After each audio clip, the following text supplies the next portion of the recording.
நண்பர்கள் அனைவருக்கும் வணக்கம். இன்னைக்கு நம்ம இந்த வீடியோவில் ஜிபே போன்ற யூபிஐ பயன்படுத்தும் வாடிக்கையாளர்களுக்கு மிக முக்கிய புதிய தகவல் வெளியாகியுள்ளது. ஸோ அதை பற்றி தான் இப்போ நம்ம பார்க்க போகிறோம். நமது அன்றாட வாழ்வில் முக்கிய அங்கமாக மாறியுள்ள யூபிஐ பேமெண்ட் முறையில் புதிய மாற்றங்கள் கொண்டு வரப்பட்டுள்ளன.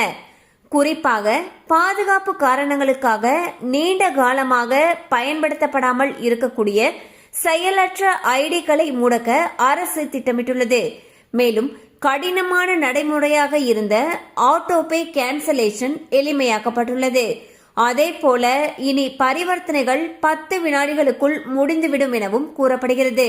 ஸோ பாத்தீங்கன்னா கூகுள் பே, போன்பே போன்ற யூபிஐ ஆப் மூலியமாக மக்கள் தங்களுடைய அன்றாடமாக செயல்படுத்தக்கூடிய அந்த பரிவர்த்தனைகளை பண்ணிட்டு வந்துட்டு இருக்காங்க. அந்த வகையில இந்த யூபிஐ பேமெண்ட்ல நிறைய விஷயங்களை புதுசா கொண்டு வந்திருக்காங்க. அது என்ன சொல்லியிருக்காங்கன்னா, நீண்ட காலமாக யூஸ் பண்ணப்படாம இருக்கக்கூடிய அந்த யூபிஐ ஐடிகளை முடக்கிறதுக்கு முடிவு செஞ்சிருக்காங்க. அது மட்டும் இல்லாம இனி ஆட்டோபே கேன்சலேஷன் ஈஸியா பண்ணிடலாம்னு சொல்லியிருக்காங்க. அண்ட் சீக்கிரமாவே அந்த டிரான்சாக்ஷன்லாம் நடந்துரும் சொல்லியிருக்காங்க.